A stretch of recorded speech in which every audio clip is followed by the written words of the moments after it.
अस्सलाम वालेकुम। आज 9th बायोलॉजी से नया चैप्टर हम लोग स्टार्ट करने वाले हैं, चैप्टर नंबर 4 और बिल्कुल पहला ही लेक्चर है, लेक्चर नंबर 1। चैप्टर हमारे पास है सेल्स एंड टिश्यूज़। बात करेंगे कि सेल्स क्या होते हैं और टिश्यू क्या होते हैं। सबसे पहले चैप्टर का मकसद समझते हैं कि इस पूरे चैप्टर में हम सेल्स के बारे में और टिश्यू के बारे में समझेंगे। सेल्स को उर्दू में हम क्या कहते हैं, खुलिया। टिश्यूज़ को हम टिश्यू कहते हैं, ठीक है। तो हम ये देखेंगे कि सबसे पहले सेल क्या होता है, उसके बाद हम देखेंगे कि हमारे पास जो टिश्यू है, व्हाट इज टिश्यू। इस सेल को समझाने से पहले मैं आपको एक आम खास एग्जांपल, आपको एक कॉमन एग्जांपल मैं आपको देता हूँ। देखिए, दुनिया में जितने भी घर है, चाहे वो घर छोटा हो, नॉर्मल हो या फिर बहुत बड़ा हो। मिसाल के तौर पर कोई घर 2 कमरे का है, कोई 5 कमरे का है, कोई 10, कोई 20, कोई 50, कोई 60 का भी हो सकता है घर जो है, बड़े बड़े घर मौजूद है इस दुनिया में। तो घर जो है, कोई छोटा घर है, कोई बड़ा घर है। अब जितने भी घर है, तो घरों का कोई आपने ये नहीं देखा होगा कि इस घर का शक्ल एक जैसा है दूसरे घर का शक्ल के साथ, या घर की शेप एक जैसे होते हैं। फर्ज करें अगर 4-5 घर एक शेप का हो, लेकिन उसके बाद जो बाकी घर है वो तो एक शेप के नहीं हो सकते हैं। इससे पहले मैं आपको ये बात बता रहा हूँ कि दुनिया में ये जो घर बने हुए हैं, ये घर किस चीज़ से बने हुए हैं। ये घर ईंटों से बने हुए हैं। चाहे वो घर 2 कमरे का हो, छोटा साइज़ का घर हो, या बड़े साइज़ का घर हो, बड़ा घर हो, ज़्यादा कमरों का घर हो, लेकिन वो घर बना हुआ है ईंटों से बना हुआ है, ब्रिक्स, ठीक है। House is made of what, bricks. घर जो है वो ईंटों से बना हुआ है।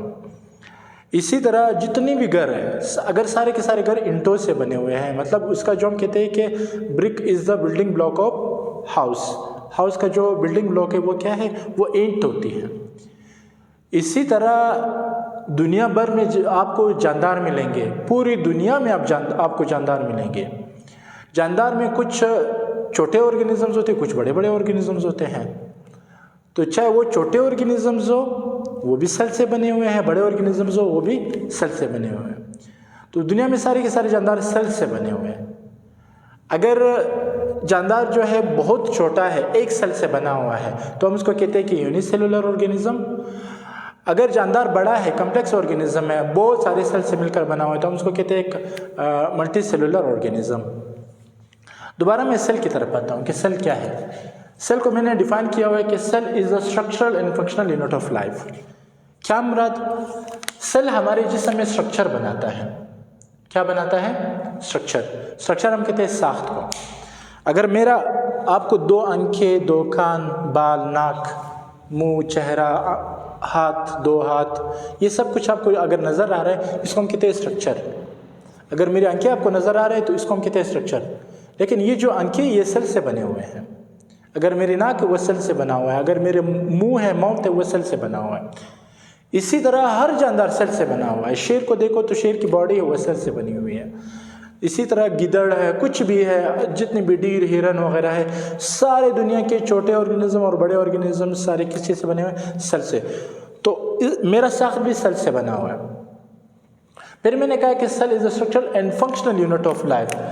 फिर मैंने कहा फंक्शनल से मुराद है कि अफ़आल, काम करना। अगर मेरा स्ट्रक्चर आई है तो आई कोई ना कोई काम करेगा। मेरी आई क्या काम करते हैं, देखने का काम करता है। इसी तरह अगर मेरी ज़ुबान है, अगर वो एक स्ट्रक्चर है, लेकिन वो काम भी करता है, बोलने का काम करता है। इसी तरह अगर मेरा हाथ है तो ये एक स्ट्रक्चर है, लेकिन इसका काम क्या है, किसी चीज़ को कैच करना। ये जो हाथ है बना भी सेल से है और काम करवा भी रहा है सेल। तो इसीलिए हम कहते हैं कि cell is structural and functional unit of life. अगर एक सेल वाला जानदार है तो वो इसका कोई स्ट्रक्चर होगा, नंबर 1। अगर उसका स्ट्रक्चर है तो वो स्ट्रक्चर काम भी करेगा, नंबर 2। तो इसको हम कहते हैं सेल। लकड़ी ले लो, लकड़ी सेल से बनी हुई है। आप किसी माल्टे का जूस बनाते हो तो वो जो जूस है, उस जूस को आप अगर माइक्रोस्कोप में इसको देख लो तो उसमें आपको ज़रूर सेल आपको नजर आएंगे।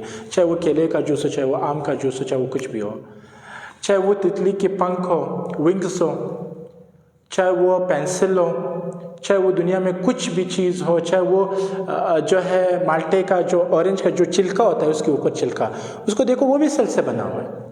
तो दुनिया में अगर जिंदा जानदार है, अगर ज़िंदगी है, तो इसका मतलब है सेल है। अगर ज़िंदगी है नहीं है तो सेल नहीं है। If there is cell so there will be life, life ज़रूर होगा। अब मैंने कहा कि बहुत सारे सेल जो है वो मिलेंगे तो एक जानदार बनेगा, तब भी एक जानदार बनेगा, जिसको हम कहते हैं कम्प्लेक्स ऑर्गेनिज्म। एक सेल फर्ज करें, मैं आपको यहाँ पे बता रहा हूँ, फर्ज करें ये हुआ एक सेल, 2 सेल, 3, 4, 5, 6 करते करते बहुत सारे सेल हो जाते हैं। तो जब ये बहुत सारे सेल आपस में मिलकर एक साथ काम करते हैं, ठीक है, एक साथ मिलकर जो है मजमूई तौर पर काम करते हैं, एक साथ काम करते हैं, इकट्ठे काम करते हैं, तो ये सेल फिर एक स्ट्रक्चर बनाता है। उस स्ट्रक्चर को हम कहते हैं टिश्यू। तो टिश्यू का डेफिनेशन मैंने कहा कि group of cells are called tissue. जब सेल का ग्रुप बनेगा तो हम इसको क्या कहते हैं, टिश्यू कहते हैं। टिश्यू के भी खास काम होते हैं, जैसे हमारे मस्कुलर टिश्यू है जो कि मसल से बना हुआ है, नर्वस टिश्यू है, इस तरह बहुत सारे टिश्यू जो है हमारे जिस्म में पाए जाते हैं। प्लांट में भी टिश्यू होते हैं जैसे कि जाइलम और फ्लोएम टिश्यू। तो टिश्यू भी इस चैप्टर में हम डिस्कस करेंगे, लेकिन टिश्यू लास्ट में है। सबसे पहले हम सेल की बात करते हैं। अब मैं आपको एक बात बताता हूँ, होता यह है कि जो सेल है, आपने कभी सेल को नहीं देखा होगा। सिंगल सेल की मैं बात कर रहा हूँ, आपने सिंगल सेल को कभी भी नहीं देखा होगा। तो आपने क्यों नहीं देखा? क्योंकि वो छोटा है, वो इतना छोटा है कि वो हमारे आंखों की रेंज से दूर है। मिसाल के तौर पर हमारी आंखें की रेंज इतने नहीं है कि वो हम एक सेल को भी देख सकते हैं। तो आप किसी भी सेल को आंखों से नहीं देख सकते हैं। फिर अगर आप सेल को आंखों से नहीं देख सकते तो फिर इसके लिए हमने क्या करना होगा? इसीलिए फिर हमें एक मशीन की ज़रूरत पड़ती है, हमें एक आला की ज़रूरत पड़ती है। वो हमारे पास जो आला है, वो आला आपके पास है माइक्रोस्कोप। तो हमें माइक्रोस्कोप देखना होगा कि हमारे पास जो माइक्रोस्कोप है, अब माइक्रोस्कोप को हम उठाते हैं। माइक्रोस्कोप में हम लोग क्या देखते हैं? सेल देखते हैं, सेल का अंदर स्ट्रक्चर बाहर देखते हैं कि सेल किस तरह नज़र आते हैं। क्यों? क्योंकि वो हमारे आंखों से नज़र नहीं आता है। नज़र क्यों नहीं आता ये मैं तो थोड़ी देर में आपको बता दूंगा। तो अगर आपको सेल नज़र नहीं रहे तो आपने माइक्रोस्कोप उठाया, आपने उस माइक्रोस्कोप में सेल को देखा। तो आपने किसको देखा? माइक्रोस्कोप में एक सिंगल सेल को देखा। तो इसको हम कहते हैं माइक्रोस्कोपी। इसको हम क्या नाम देते हैं? माइक्रोस्कोपी। जब आप माइक्रोस्कोप को यूज़ करेंगे या फिर आप माइक्रोस्कोप के ज़रिए आप तफ्तीश करोगे कि माइक्रोस्कोप की चीज़ों को ऑब्जर्व करोगे, ऑब्जेक्ट को ऑब्जर्व करोगे, उनकी तफ्तीश करोगे, उनका मुशाहिदा करोगे, तो हम इसको कहते हैं माइक्रोस्कोपी। माइक्रोस्कोप की मदद से चीज़ों की तफ्तीश करना, इसको हम क्या कहते हैं? माइक्रोस्कोपी। तो ये मैंने आपको माइक्रोस्कोपी भी बताया हुआ कि आपके पास माइक्रोस्कोपी क्या है। माइक्रोस्कोप की मदद से चीज़ों को या ऑब्जेक्ट्स की तफ्तीश करना, इसको हम क्या कहते हैं? माइक्रोस्कोपी कहते हैं। माइक्रोस्कोप, इस लेक्चर में मैं आपको फिर थोड़ा सा बताऊंगा माइक्रोस्कोप के बारे में भी कि आपके पास माइक्रोस्कोप क्या है, माइक्रोस्कोप के कितने पार्ट्स हैं। अच्छी बात यह है कि मैं आपको माइक्रोस्कोप जो है वो मैं आपको डायरेक्ट बता दूंगा कि आपके पास जो माइक्रोस्कोप है वो क्या है। तो चलिए ज़रा माइक्रोस्कोप को देखते हैं। अच्छा, ये आपको एक माइक्रोस्कोप नज़र आ रहा है। ये तो एक माइक्रोस्कोप है। इसी तरह हमारे पास जो माइक्रोस्कोप की किस्में होती हैं वो दो हमारे पास माइक्रोस्कोप की किस्में हैं। एक माइक्रोस्कोप का नाम है लाइट माइक्रोस्कोप, या फिर हम कहते हैं कि कंपाउंड लाइट माइक्रोस्कोप। दूसरे माइक्रोस्कोप का नाम है इलेक्ट्रॉन माइक्रोस्कोप। मेरे पास तो सिर्फ फिलहाल जो माइक्रोस्कोप है उसको हम कहते हैं लाइट कंपाउंड माइक्रोस्कोप या कंपाउंड लाइट माइक्रोस्कोप। तो ये आपके पास एक लाइट माइक्रोस्कोप है। लाइट माइक्रोस्कोप इसको क्यों कहते हैं? क्योंकि इस माइक्रोस्कोप की लाइट की ज़रूरत पड़ती है। इस माइक्रोस्कोप को बाहर से लाइट की ज़रूरत पड़ती है, तभी इस माइक्रोस्कोप को हम कहते हैं लाइट कंपाउंड माइक्रोस्कोप। तो अब ज़रा ये देखते हैं, ठीक है। ये हमारे पास माइक्रोस्कोप है। माइक्रोस्कोप को हम ऊपर से लाएंगे और नीचे तक सब कुछ हम इसका पढ़ेंगे। ये जो ऊपर वाला जो आपको नज़र आ रहा है, ये इसको हम कहते हैं, ये इसको मैं निकाल रहा हूँ, इसको हम कहते हैं आई पीस। इसका नाम क्या है? इसका नाम है आई पीस, या फिर आप उसको ऑक्यूलर लेंस कहते हो। इसका काम यह है कि इसकी मदद से आप क्या करोगे? चीज़ों को देखोगे। जो भी ऑब्जेक्ट रखा होगा, जो भी स्पेसिमेन, जो सैंपल रखा होगा, उसको आप आई पीस की मदद से देख सकते हैं। आई पीस 10x, ये जो आपके सामने नज़र है ये 10x है। तो आई पीस 10x भी हो सकता है, जो है 15x भी हो सकता है। आई पीस कुछ भी हो सकता है कंपाउंड माइक्रोस्कोप की बदौलत। आई पीस के बाद जब आप आते हो, ये आपके पास ये बॉडी नज़र आ रही है, इसको हम कहते हैं बॉडी। बॉडी के बाद ये आपके पास यहाँ पे क्या नज़र आ रहा है, कोर्स एडजस्टमेंट आपको नज़र आ रहा है, ये this is course adjustment. Course adjustment का काम क्या है, बॉडी को ऊपर की तरफ, ये देखिए ऊपर गया, और बॉडी को ये देखिए नीचे की तरफ, बॉडी को नीचे की तरफ मूव करवाना और बॉडी को ऊपर की तरफ मूव करवाना। क्यों? क्योंकि यहाँ पे जो लेंस लगे हुए हैं, यहाँ पे जो लेंस, इस लेंस का नाम है ऑब्जेक्टिव लेंस। तो ऑब्जेक्टिव लेंस को ऊपर और नीचे का काम करना है, या फिर जो है ऑब्जेक्टिव लेंस को सैंपल की नीचे करीब लाना और दूर लाना, ये किसका काम है, ये कोर्स एडजस्टमेंट का काम है। इस तरह आपके पास फिर ये है, इसको हम कहते हैं फाइन एडजस्टमेंट, इसको हम क्या कहते हैं, फाइन एडजस्टमेंट। फाइन एडजस्टमेंट को देख हल्का हल्का सा बॉडी का मूवमेंट करवाना या फिर लेंस का मूवमेंट करवाना, या जो है सैंपल पर उसको फिक्स रखना, ये इसका काम है। इसके बाद अगर आप देखिए तो ये फाइन एडजस्टमेंट हुआ, जहाँ से मैंने माइक्रोस्कोप को पकड़ा हुआ है, ये देखें इधर से मैंने पकड़ा हुआ था, तो इस एरिया को हम कहते हैं आर्म। इस एरिया का नाम क्या है, आर्म। आर्म वो एरिया है जहाँ से हम माइक्रोस्कोप को पकड़ते हैं, होल्ड करते हैं। ये आपके पास जो नज़र आ रहा है, ये देखिए मैं घुमा रहा हूँ, ये एरिया, इस एरिया को मैं क्या कर रहा हूँ, ये देखिए मैं घुमा रहा हूँ, ये देखिए, इसको हम कहते हैं नोज पीस। तो नोज पीस वो एरिया है जो मैं अभी घुमा रहा हूँ। नोज पीस के साथ आपको 3 मुख्तलिफ जो है लेंस लगे हुए हैं। छोटा लेंस है, फिर उससे थोड़ा सा बड़ा लेंस है, फिर उससे और बड़ा लेंस है। तो ये देखिए, ये इससे एक और बड़ा लेंस है। ये जो 3 लेंस लगे हुए हैं, इसको हम कहते हैं ऑब्जेक्टिव लेंस। इसको हम क्या कहते हैं, ऑब्जेक्टिव लेंस। ऑब्जेक्टिव लेंस में अगर कोई छोटा है तो हम इसको कहते हैं low power of objective lens, क्योंकि ये चीज़ों को कम जो है कम रेंज में चीज़ों को दिखाते हैं। तो ये भी मुख्तलिफ जो है इसकी वो हो सकती है, कोई जो है चीज़ों को थोड़ा सा कम दिखाते हैं, अगर वो हाई पावर है तो हाई पावर चीज़ों को थोड़ा सा ज़्यादा दिखाते हैं। इसके बाद आपने किसी लेंस को यहाँ पे आपने फिट कर दी, तो ये इस एरिया को हम कहते हैं कि ये जो एरिया है, दिस एरिया, इसको हम कहते हैं स्टेज। स्टेज वो एरिया होता है जहाँ पे हम कोई स्पेसिमेन रखते हैं, कोई सैंपल रखते हैं।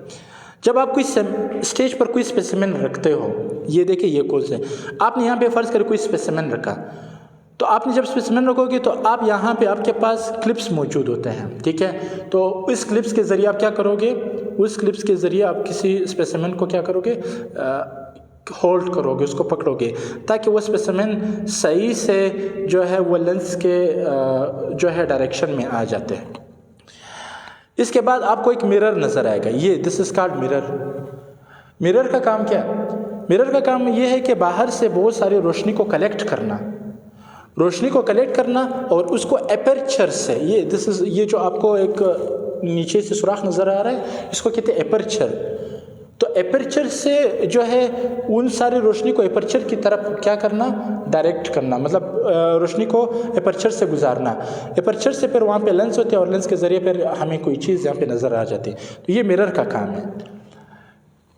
कुछ माइक्रोस्कोप में मिरर लगा हुआ है, जैसे कि इसमें मिरर लगा हुआ है। कुछ में फिर जो है एलईडी लाइट लगा हुआ है, तो वो एलईडी लाइट जो है वो लाइट देता है इस माइक्रोस्कोप को, इसीलिए तो हमने इसको लाइट माइक्रोस्कोप कहता है। ये बच्चे ये वाली एरिया, इसको हम कहते हैं बेस या फुट।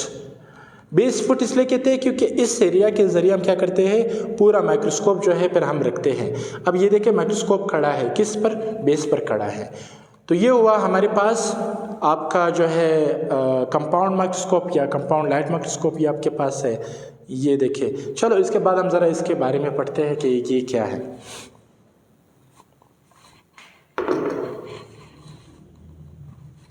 मैंने तो आपको माइक्रोस्कोप के बारे में बता दिया, ज़रा कुछ टर्म्स हैं, उस टर्म्स के बारे में पहले समझो, फिर उसके बाद हम माइक्रोस्कोप की मज़ीद बात करते हैं। पहले आपने सीखना है मैग्निफिकेशन, फिर आपने सीखना है रेजोल्यूशन। इससे पहले मैं आपको एक थोड़ा सा टर्म्स बताता हूँ।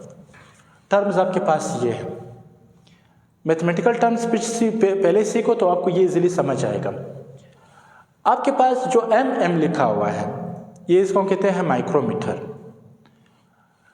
जो आपके पास कुछ ऐसा लिखा हुआ है, ठीक है, अच्छा सॉरी, mm को हम कहते हैं मिलीमीटर, फिर माइक्रोमीटर, फिर नैनोमीटर, फिर एंगस्ट्रम, ये इसके नाम है। इसको आपने कैसे करेंगे, फ़र्ज़ करें आप 1 मीटर ले लो, एक कंप्लीट क्या ले लो, एक मीटर ले लो।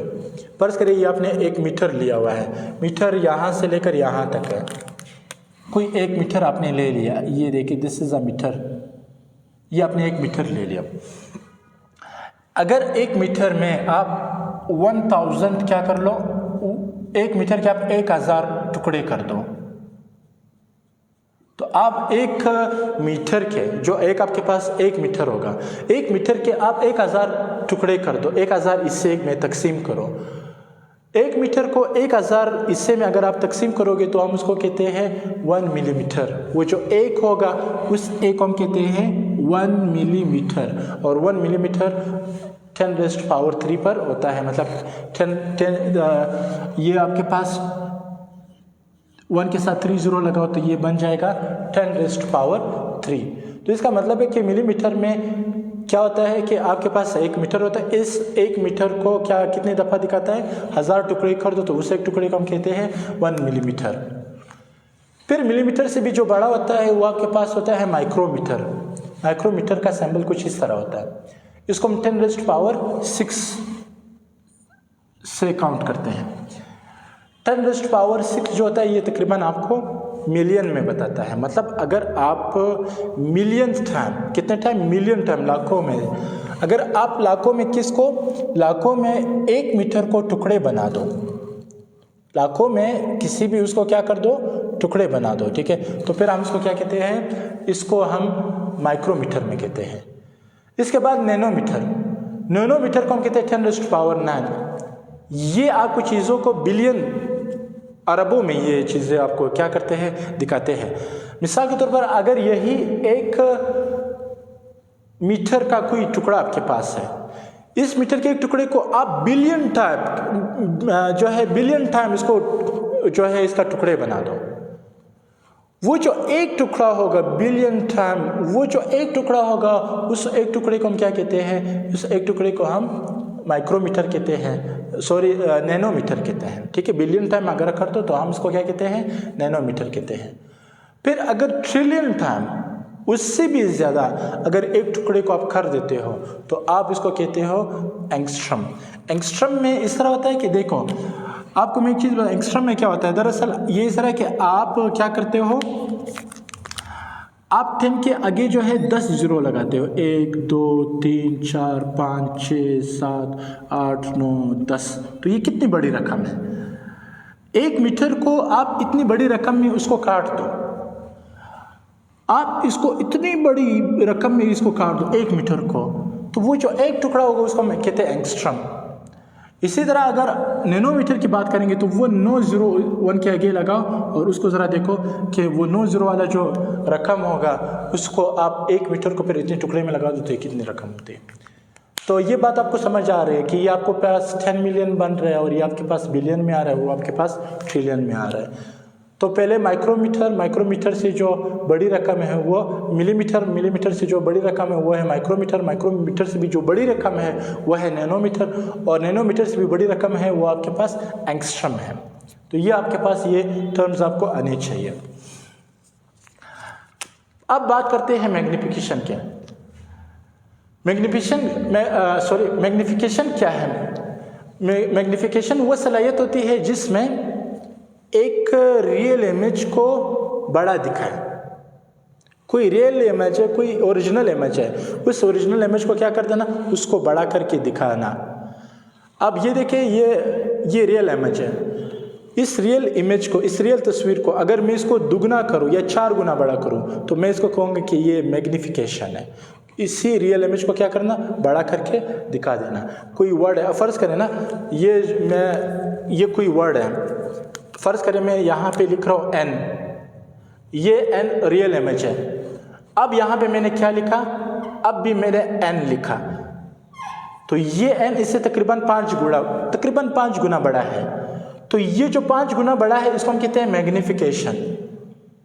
रियल इमेज से किसी चीज़ को क्या करके देना, बड़ा करके दिखाना।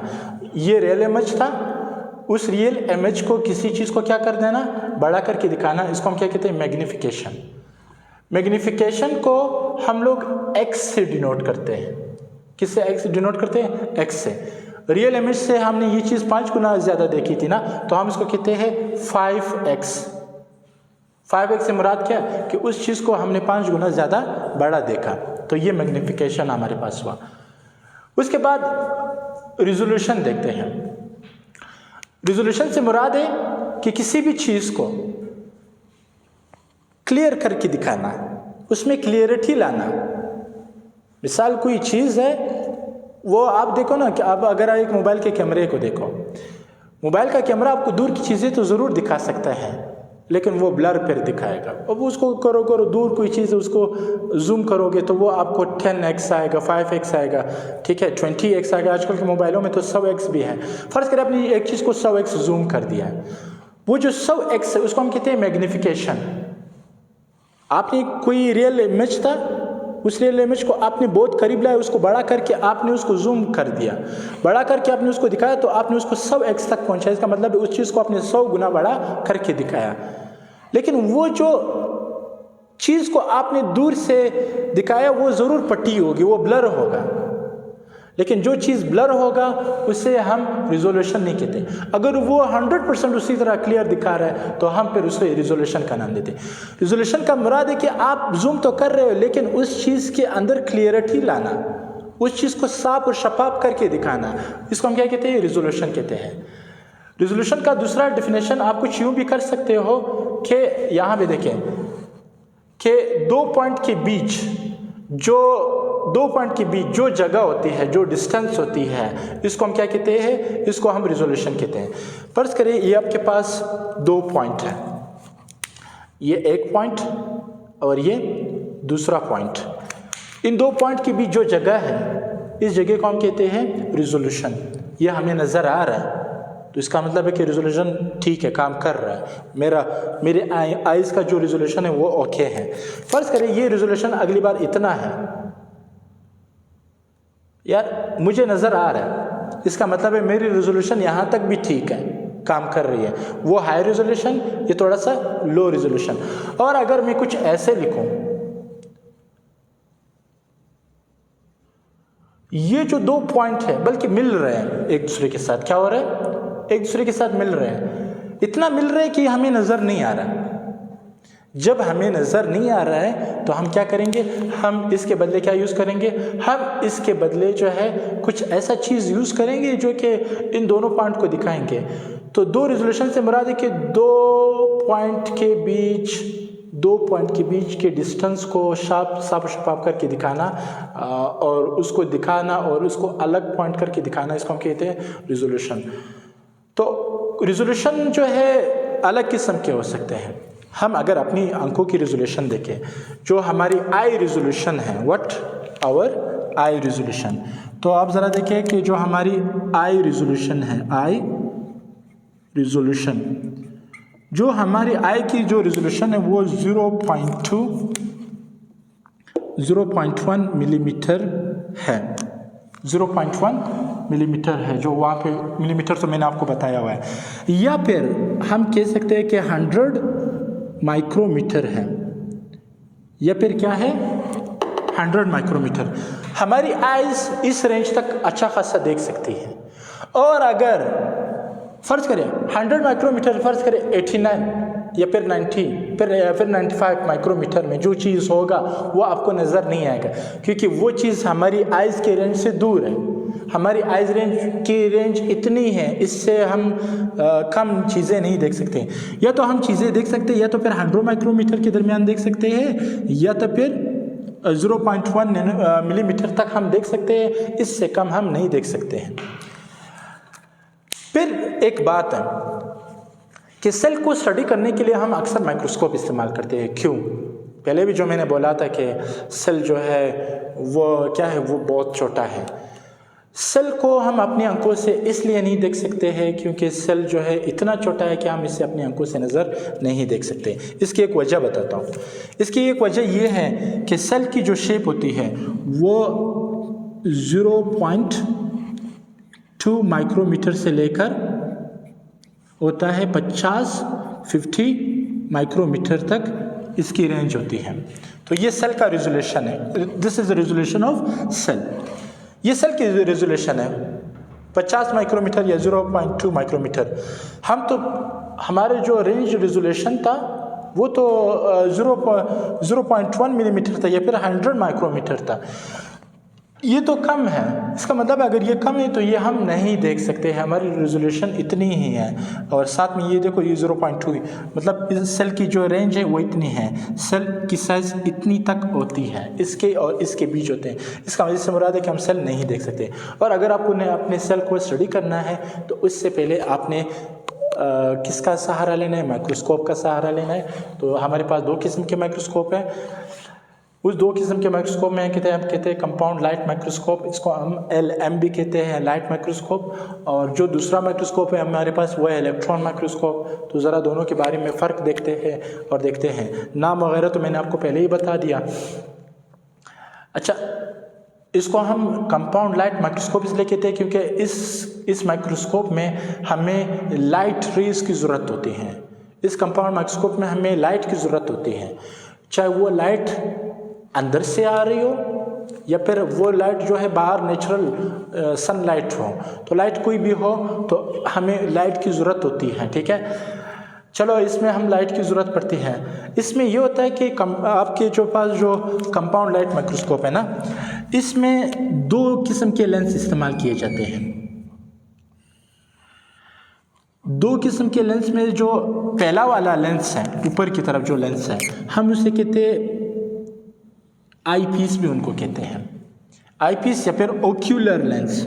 इसको हम क्या कहते हैं? ओक्यूलर लेंस भी इनको कहते हैं। इसके बाद एक लेंस नीचे की तरफ लगा होता है, इस तरह एक लेंस किसकी तरह, जिसको हम कहते हैं ऑब्जेक्टिव लेंस। तो इसमें 2 लेंस इस्तेमाल होते हैं, ठीक है। तो लाइट माइक्रोस्कोप में हमने देखा कि हमारे पास क्या होते हैं, 2 लेंस इस्तेमाल होते हैं, ठीक है। एक का काम क्या है? एक का काम है कि चीज़ों को ऑब्जेक्टिव लेंस जिसको हम कहते हैं, चीज़ों को लार्ज करके बड़ा करके दिखाना। और ये कुछ भी हो सकता है, 100x भी हो सकता है, 50x भी हो सकता है, ठीक है। ओक्यूलर लेंस उसमें थोड़ा सा क्लियरिटी लाता है, उसमें थोड़ा सा विजिबिलिटी सही करवाता है। ये ओक्यूलर लेंस का काम था। लाइट माइक्रोस्कोप की रेंज कितनी है, मतलब किस हद तक वो किसी चीज़ को बड़ा करके दिखा सकता है? तो उसकी जो मैग्निफिकेशन है, मैग्निफिकेशन को मैंने पहले भी कहा, हम उसको x से डिनोट करते हैं।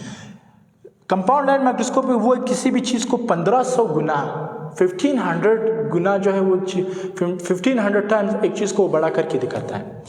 1500 गुना किसी चीज़ को, किसी ऑब्जेक्ट को बड़ा करके दिखाना, 1500 गुना से भी ज़्यादा जो है, 1500 गुना किसी भी ऑब्जेक्ट है उसको बड़ा करके दिखाना। फ़र्ज़ करें मैंने यहाँ पे मैंने कोई green dot, this is a green dot.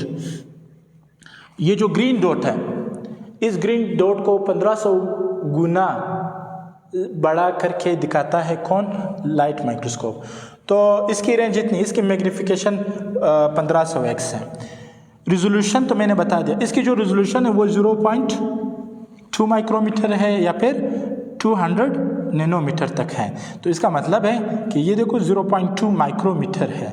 तो 0.2 माइक्रोमीटर से क्या मुराद है कि आप क्या देख सकते हो? यू कैन इजीली, आप क्या देख सकते हो? आप सेल इजीली देख सकते हो, ठीक है। तो इसके ज़रिए आप कोई भी सेल इजीली देख सकते हैं।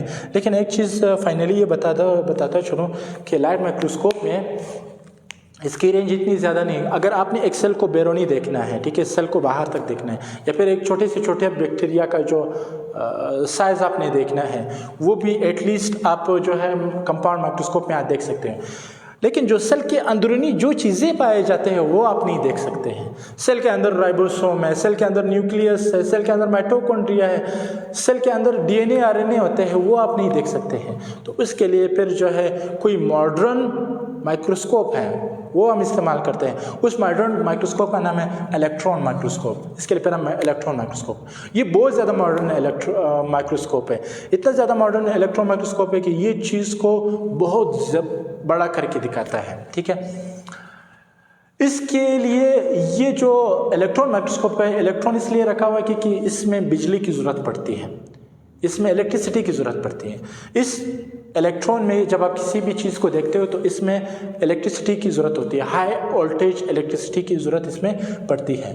तो इसमें हम क्या करते हैं, uses a beam of electrons. इसमें क्या होते हैं, बीम ऑफ इलेक्ट्रॉन्स, मतलब इलेक्ट्रॉन की रेज हम इसमें इस्तेमाल करते हैं। बीम ऑफ इलेक्ट्रॉन्स से मुराद है कि इलेक्ट्रॉन्स के हम रेज इस्तेमाल करते हैं। वो जो यहाँ पर भी जो लाइट आती है, जो शुआएं आते हैं, जो रेज आती है, रेज मतलब शुआएं, रोशनी, इसमें जो रोशनी पैदा होती है वो रोशनी इलेक्ट्रॉन की वजह से होती है, बिजली की वजह से वो रोशनी इससे पैदा होती है, ठीक है। And electromagnetic for focusing on objects, electromagnetics इनके लेंस होते हैं, इनके जो लेंसेज होते हैं वो इलेक्ट्रोमैग्नेटिक होते हैं। इनकी जो लेंस होते हैं वो भी बिजली के मुताबिक काम करते हैं, अगर बिजली है तो काम कर सकते हैं। लेकिन इसमें अच्छी बात यह है कि इनके जो लेंस होते हैं वो आप बिजली से इसकी रोशनी कम ज़्यादा करवा सकते हो, जो उसकी लाइट है वो आप कम ज़्यादा करवा सकते हैं। इसका आप कम ज़्यादा नहीं करवा सकते क्योंकि वो पहले से लाइट जो है ज़्यादा पड़ रही होती है।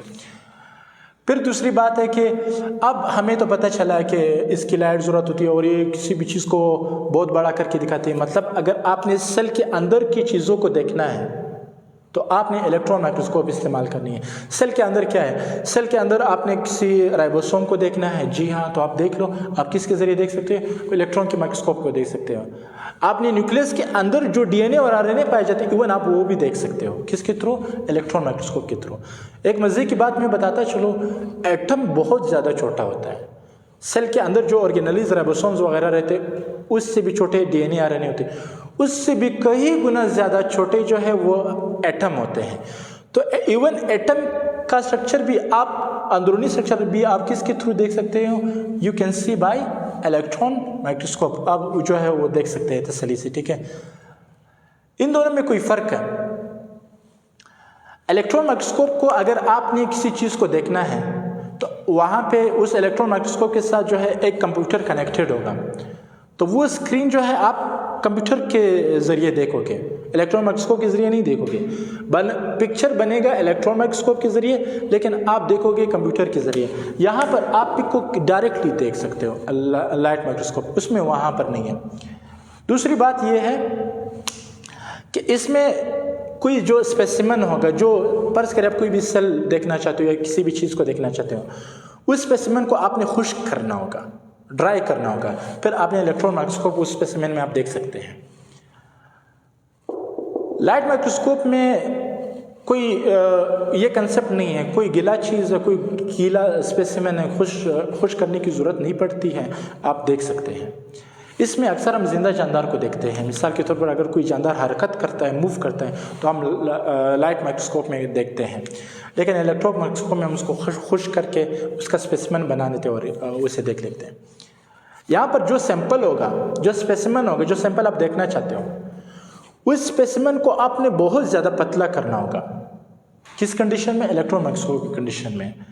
इसकी एक वजह है, इसकी वजह ये है क्योंकि इसके जो जहाँ से लाइट गुजरती है ना, जिसको हम कहते हैं लेंस, जहाँ पे स्पेसिमेन आपने रखा हुआ है ना, उस स्पेसिमेन से जो है वो इलेक्ट्रॉन्स गुजरते हैं। अगर वो जितना ज़्यादा मोटा होगा, अगर वो इलेक्ट्रॉन अगर ऊपर आएगा तो वो इलेक्ट्रॉन बिखर जाएगा इधर उधर, तो इलेक्ट्रॉन की जो रेज होती है वो इधर उधर बिखर हो जाएंगे, स्कैटर्ड हो जाएंगे। तो यहाँ पर आपने क्या करना है, यहाँ पर जो स्पेसिमेन आपने रखना है वो बहुत ज़्यादा पतला आपने रखना होगा, क्योंकि ये जो है, जो इलेक्ट्रॉन्स जहाँ से निकलेंगे, बीम ऑफ इलेक्ट्रॉन जहाँ से निकलेंगे, वो उनको रुकावट करने की जो है, रुकावट करने में फिर जो है हेल्प करते हैं। तो रुकावट नहीं होना चाहिए इसमें स्पेसिमेन अगर मोटा हुआ तो भी कोई टेंशन नहीं है, इसमें नहीं होना चाहिए।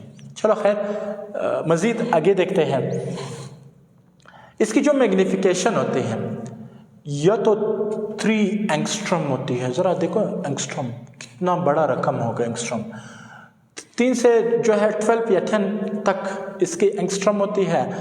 और इसको हम कहते हैं कि ये आपको कोई भी चीज़ जो है 0.2, अच्छा सॉरी, एक चीज़ मैंने मिस्टेक की है।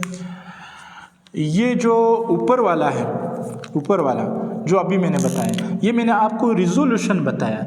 So this is what, this is resolution. इनकी जो रिजोल्यूशन है 3 से 10 के करीब या 12 तक इसकी जो है रिजोल्यूशन है, और ये किसी भी चीज़ को 0.2 नैनोमीटर तक दिखा सकते हैं। इसकी रिजोल्यूशन इतनी है। रिजोल्यूशन मैंने पहले भी बताया, किसी चीज़ के अंदर किसी पिक को, किसी चीज़ को क्लियर करना, उसके अंदर क्लियरिटी, उसको ब्लर करने से बचाना। जो इसका मैग्नीफिकेशन है, मैग्नीफिकेशन इसका 250 के है। किसी भी चीज़ को 2,50,000 बड़ा करके दिखाना, 2,50,000 मरतबा, 50,000 गुना किसी चीज़ को बड़ा करके दिखाना।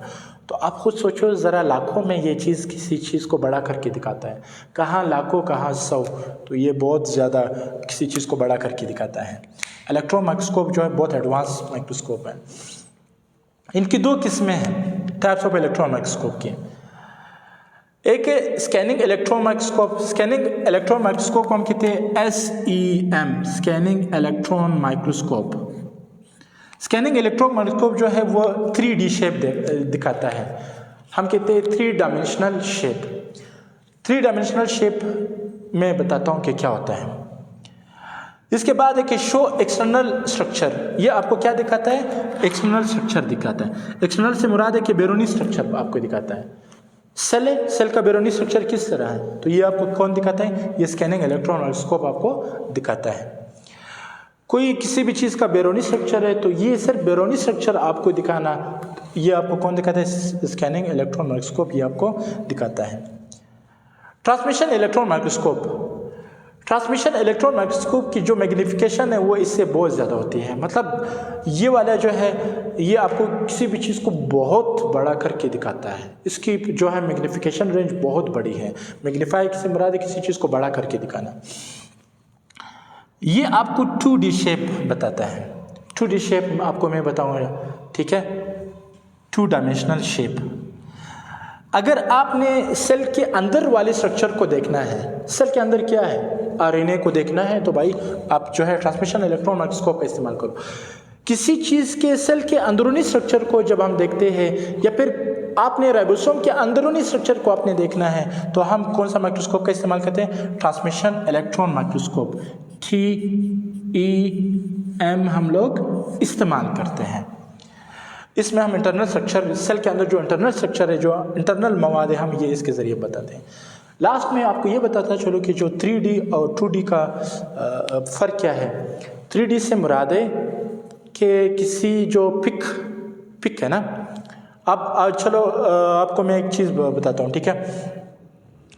इसके ज़रिए हम लोग पिक लेते हैं, जो पिक कंप्यूटर पर दिखाते हैं, उस पिक को हम ले लेते हैं, ठीक है, उसका तस्वीर ले लेते हैं उस कंप्यूटर के ज़रिए जो दिखा रहा है।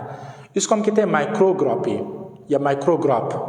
हम इसको क्या कहते हैं? माइक्रोग्राफ। माइक्रोग्राफ इसलिए कहते हैं कि आपने किसी भी माइक्रोस्कोप के ज़रिए तस्वीर लेना, ठीक है, तस्वीर लेना, इसको हम कहते हैं माइक्रोग्राफ। तो अगर आपने माइक्रोग्राफ बनाना है, तो जो स्कैनिंग इलेक्ट्रॉन माइक्रोस्कोप 2D का जो माइक्रोग्राफ होगा वो बहुत मोटा होगा, बहुत मोटा होगा। हाइट में भी, विड्थ, मोटाई में भी, हाइट में भी, विड्थ और मोटाई में भी। तो हर जगह से वो जो तस्वीर होगा वो बहुत ज़्यादा मोटा होगा 3D की शक्ल में। 2D में वो स्ट्रक्चर बहुत ज़्यादा पतला होगा और मोटा होगा और बड़ा होगा, हाइट में भी बड़ा होगा। पतला, लंबा और मोटा, किस शेप में? 2D शेप में। तो ट्रांसमिशन में जो पिक आएगा वो बहुत ज़्यादा पतला होगा, और उसमें से जो पिक आएगा वो बहुत ज़्यादा मोटा आएगा। किस में? जो इमेज इधर बनेगा और उधर बनेगा। तो ये हमारे पास 3D और 2D में फ़र्क है। तो आज के लिए इंशाल्लाह इतना ही। नेक्स्ट लेक्चर के लिए फिर मज़ीद बातें होगी। तो आज के लिए इंशाल्लाह अल्लाह हाफ़िज़।